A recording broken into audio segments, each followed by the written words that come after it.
Welcome to my video training on how to teach to all levels for yoga teachers. Tips on how to teach to all levels. So welcome everybody. I am Juliana. I'm a yoga mentor. I've been a yoga teacher for over 10 years.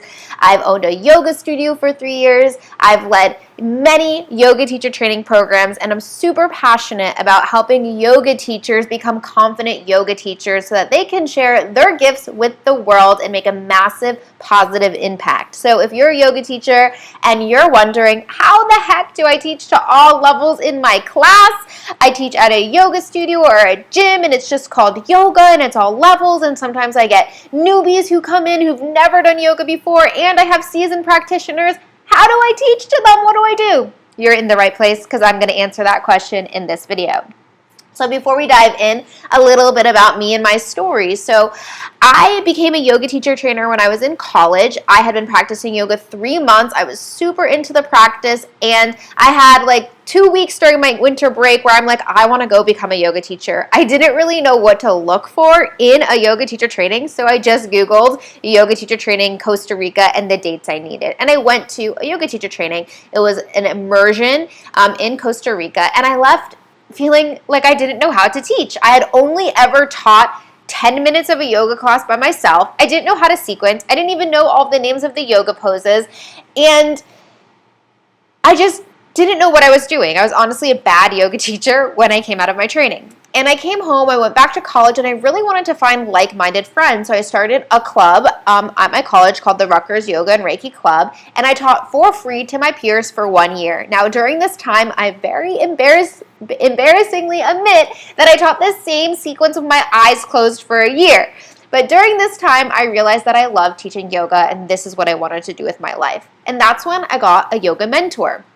She lived in New York City. I lived in New Jersey. We'd go and we'd meet up, and she would teach me how to sequence, and she would teach me how to give hands-on adjustments, and she would teach me like just how to become a confident yoga teacher. And my life changed. I started then being confident, and I started getting hired for paid yoga teacher gigs, and I started making an even bigger positive impact on people. And I had been teaching for a while then, for like maybe about 5 years, right? I got my yoga mentor after my first year of teaching. I was teaching 4 more years on top of that, and I started to get really uninspired teaching. I was like, oh, I'm teaching the same things, and I realized that I needed to keep my inspiration up. So if you're a yoga teacher who's also been teaching for a while and you're feeling uninspired, I got you. I've been there. I know how that feels. And that's why I'm passionate about helping yoga teachers learn how to sequence, learn how to confidently creative sequence, keep their inspiration,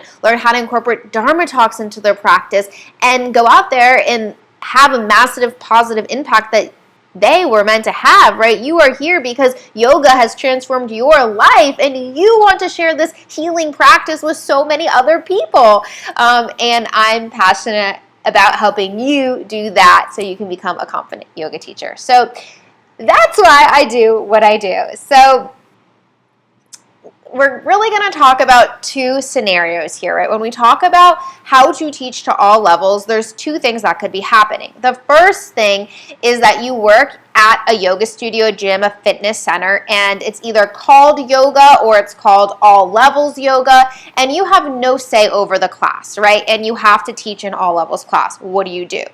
The first thing that you do is that if this is a class that has been happening for a while, is you go in and you assess the level of the students, right? Are a majority of the students beginners? Are a majority of the students have some basic yoga knowledge? Are a majority of the students love power yoga, doing arm balances? Like, where is the majority of your class at, right? Once you already know that, you need to pick a primary sequencing style, right? So this is really, really important for your students that you are consistent in your sequencing style, right? Building consistency as a teacher is key so that your students trust you. They know what to expect from your class, right? If 1 week you're just teaching to whoever's in your class, and 1 week you're teaching gentle poses and that power student comes and they're like, oh, I hate this, I don't like this kind of yoga, and then the next week you're teaching power yoga and you're doing headstands and handstands, and that gentle person's like, I can't do any of this, it gets really confusing for the student. So it's really important that you pick a sequencing style and you stick to that. So if a majority of your classes is beginners, teach a beginner sequencing style. If a majority of your classes has a little yoga understanding, teach a slow flow style. If a majority of your students have been practicing yoga for a while, teach a vinyasa flow style. If a majority of your students like to sweat and they want to do arm balances and inversions, teach a power yoga style, right? But because the studio or the gym isn't telling you, you get to decide. So be consistent with how you're sequencing. Pick a style and stick to it, okay? And after you've picked your style, teach in a progressive manner, right? This is so key, right? So teaching in a progressive manner means that you're teaching in levels of poses. Every pose can be broken down by 3 levels and be broken up by 3 levels. So when you're teaching an all levels yoga class, it's really, really important that you're cueing the class together to enter level 1 of the pose. And then you're telling the students how to know to stay in level 1 and try level 2. Or try level 2. Then you have an invitation to either stay in level 1, stay in level 2, or try level 3.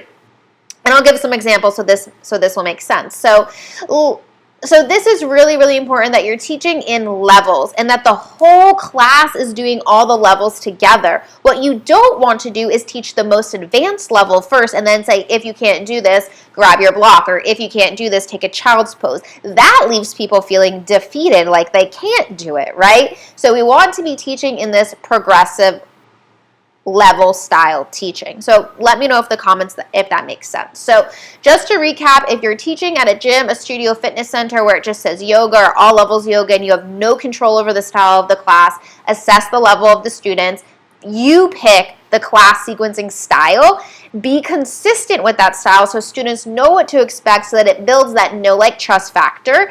And then 3, teach in a progressive manner, meaning that you're teaching 3 levels of the poses, starting with level 1, or the easiest level, moving on to level 2, and then level 3 being the most challenging. And depending on what style of yoga you're teaching, that will depend upon what levels of the poses that you give. And I'll give some examples towards the end of this video if you want some more clarity with that. Now, if you're a yoga teacher and you teach for yourself, okay, that means like you teach Zoom classes, you teach in the park, you get to decide when you teach the style you teach. You're basically a yogapreneur, right? My advice to you is don't teach all levels yoga class. I know I said it. Okay, so don't get me wrong. I believe yoga is for everybody. Okay, I'm a huge advocate of that. But when we try to teach to everybody, we really teach to nobody, right?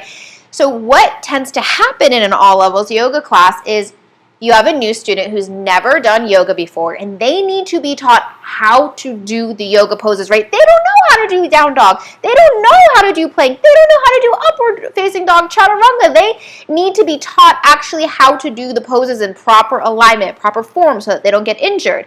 And a more seasoned yogi wants to be physically and mentally challenged. They don't need to be taught the basics. They want to be taught more advanced or challenging poses. And so what happens in this all-level class is that the newbie student comes in and the advanced student comes in, and then you try and teach somewhere in the middle, and the beginner student is lost because they don't know how to do the poses, and they feel defeated by the end of the class because they couldn't do anything. And then the more advanced student is bored because they want something that's physically and mentally challenging. And so when you're trying to teach to everybody, you teach to nobody. And so my advice to you is pick a style, right? So teach a beginner yoga class that's geared towards actually teaching beginners how to do the poses. Teach a slow flow class that's geared towards people who have some basic yoga understanding but want to begin to flow the poses together and want to begin to have a little bit of a challenge without doing a million vinyasas.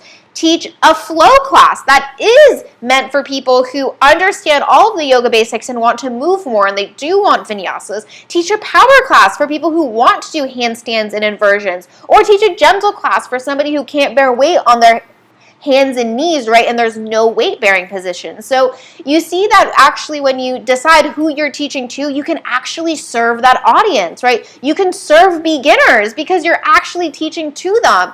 And it's switching that mindset of it's okay not to teach for everybody. It's okay to teach to beginners and say, hey, like this is a beginner class. We're not going to be doing crazy arm balances here. And so the beginner students are like, yes, I want that. I want to be with people who aren't doing crazy things, who also have no clue what they're doing. And more advanced students are like, okay, yeah, I want to go take a power yoga class or a flow class. Like, it's so important that you pick the class style. And this will really, really allow you to call in the right students for you, right? And you'll be able to really take your students on a journey, right? Those new students will take your beginner class and they'll feel like they're making progress. They'll feel like they're learning something and they're going to love you for that, right? They're going to be like, oh my God, I'm actually learning how to do down dog. I'm actually learning how to do chaturanga. I can see myself improving. I want to learn more with this teacher. They feel good, right? So that's my advice for you. I could rant about this forever because I'm super passionate about it, is that if you're teaching for yourself, really pick who is your audience? Who do you want to teach to? And don't be scared to attract those right people and repel the wrong people. There are other teachers out there for other types of yoga students. So that is my advice. Let's go over some different ways to teach in a progressive manner. So let's start with Warrior 3. Let me grab my yoga blocks. So grab your yoga blocks too. Say we were going to teach Warrior 3 in different stages. So I'm just going to show you all the different progressions of Warrior 3, right? So we could start Warrior 3 with our hands on blocks here. We can lift one hand at a time. We can lift both hands in prayer. We can lift both arms behind us. We can lift both arms out in front of us. We can add in some arm movements, right? So these are different levels of Warrior 3. Now, if I was teaching a beginner yoga class, I would have everybody start here. I would teach this as level 1, this as level 2, and maybe this as level 3. If I was teaching a slow flow class, I would teach this as level 1, this as level 2, and this as level 3. If I was teaching a flow class, I wouldn't even have the blocks. I would teach this as level 1, and then maybe I would teach this as level 2 and this as level 3, right? So you see there's different progressions of the pose, and depending on what style you're teaching, you'll pick which levels of the pose that you have the whole class teach. So let's also do an example of eagle pose. So grab your block again. I love using my props. So bring it on the outside of your right foot here. Bring it on the low height. I'll just show you the progressions first, and then I'll tell you what I will teach based on each style. So this would be level 1 of eagle. This would be level 2, level 3, level 4. Now we add the arms, wibbly wobbly. 1, 2, 3, and then here, right? So if I was teaching beginner, my first level would be here. Sometimes balance is really hard for beginners, so this is challenging. My second level would be here, and my third option would be here, and my arms would be here probably in beginner. In slow flow, I probably wouldn't even use the block at that point. I would teach this as level 1, 2, and then 3. And in flow, I would probably start here, here, and here, right? So you can see how you can teach different levels of the pose. And we'll do one final one, standing hand to big toe pose. So I'll just show you first all of the different options. So 1, 2, 3, here, here, here, here, here, here, right? So if I was teaching beginner, level 1, level 2, level 3. If I was teaching slow flow, level 1, level 2, level 3. If I was teaching flow, level 1, level 2, level 3, level 4, right? And then same with the foot out to the side. 1, 2, here, slow flow, flow. And then for this one, this would be my level 1 in beginner, level 2 in beginner. Here's where I'd start my slow flow of level 1. Then maybe in slow flow, this is level 2, and maybe level 3. And then in flow, this would be option 1, option 2, and then shifting my gaze for level 3. So you see how all the poses can be taught in a progressive manner. So this is super, super key for teaching an all levels yoga class. So let me know if you guys have any questions or comments about this. Let me know if this is making sense. And if you haven't already, definitely make sure to subscribe to my channel and turn your notifications off. I'm going to be having more yoga teacher tips, and I'd love to see you on my channel. Bye, everyone.